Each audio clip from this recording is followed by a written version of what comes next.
नमस्कार, मैं हूं पीयूष शर्मा, आप देख रहे हैं नेक्स्ट न्यूज नेशन। तो देखिए, अब वैश्विक हिंदुस्तान में आज बात करेंगे अमेरिका और भारत की। अमेरिका और भारत देखिए लगातार एक दूसरे का साथ देते जा रहे हैं।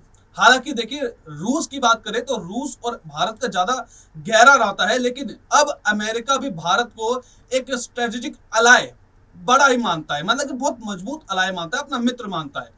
क्योंकि देखिए, अगर साउथ एशिया की बात करें, यानी कि जो भारत का एरिया है या फिर भारत के पड़ोसी देश है जितने भी, उन सब में से भारत को देखिए एक महत्वपूर्ण अलाय मानता है अमेरिका, जिसमें काफी सहायता भारत उसको कर सकता है चीन से निपटने के लिए।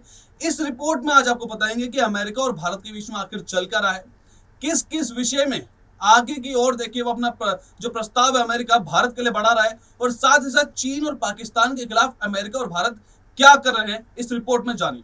देखिए हमारी खास रिपोर्ट। क्यों इतना खतरनाक है अमेरिका का रीपर ड्रोन?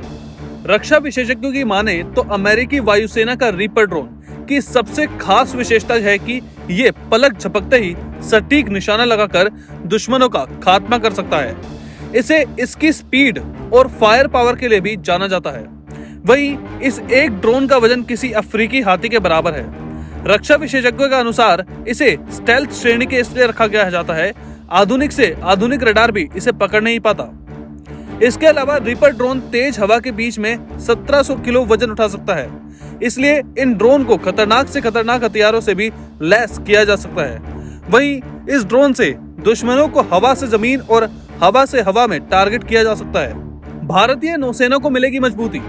भारत के लिए इस समय वास्तविक नियंत्रण रेखा यानी कि LAC पर चीन के साथ चल रही तनातनी से निपटना एक बड़ी चुनौती बन गई है। चीन के साथ बॉर्डर पर चल रहे तनाव के बीच भारत अमेरिका से इसे खतरनाक स्टील्थ ड्रोन को खरीदते हुए तैयारी में है। जानकारी के मुताबिक इस स्टेल्थ ड्रोन को खासकर भारतीय नौसेना के लिए खरीदा जाएगा।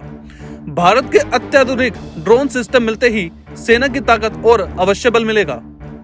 अफगानिस्तान की राजधानी काबुल में रविवार को अमेरिकी ड्रोन से दागी गई 2 हेलफायर मिसाइलों में अलकायदा के सरगना आयमन अल जवारी का खात्मा कर दिया। इस बड़े एंटी टेररिस्ट अभियान की तैयारी कई महीने पहले से कर ली गई थी। अमेरिकी अधिकारियों ने अल जवारी की पनागा का मॉडल तैयार कर उसे व्हाइट हाउस के सिचुएशन रूम में राष्ट्रपति जो बाइडेन के सामने पेश किया था।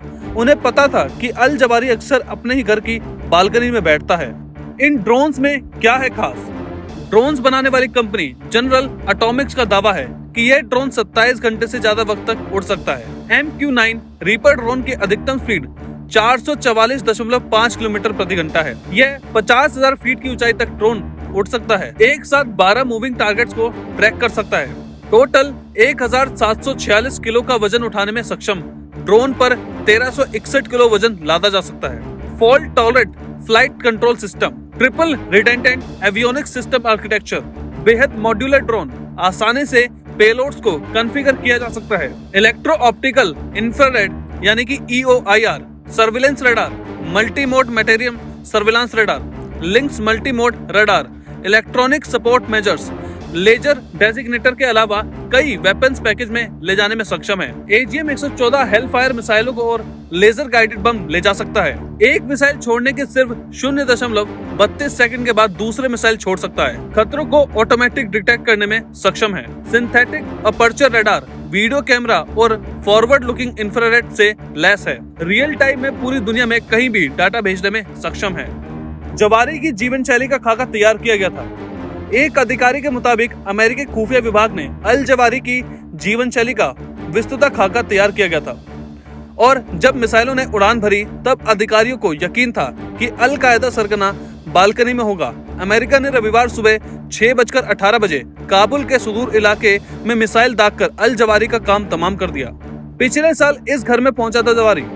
हक्कानी नेटवर्क की मदद से अल जवारी का परिवार पिछले साल इस घर में तब रहने पहुंचा था जब तालिबान ने अफगानिस्तान की हुकूमत पर अपने हाथों में ले ली थी।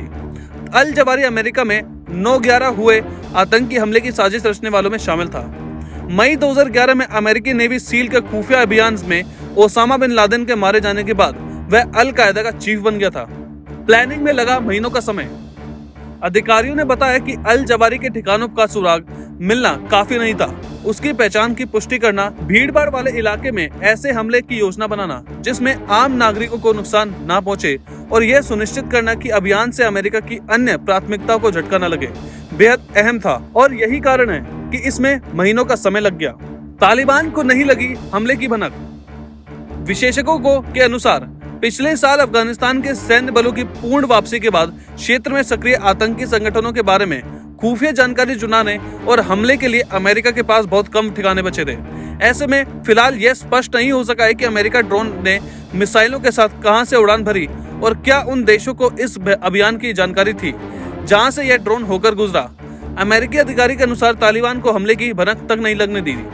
एबीसी के दिए इंटरव्यू में सुलिवन ने कहा कि हमले के दौरान जमीन पर कोई भी वर्दीधारी कर्मी मौजूद नहीं था और हम इस अभियान को लेकर तालिबान के साथ सीधे संवाद कर रहे थे।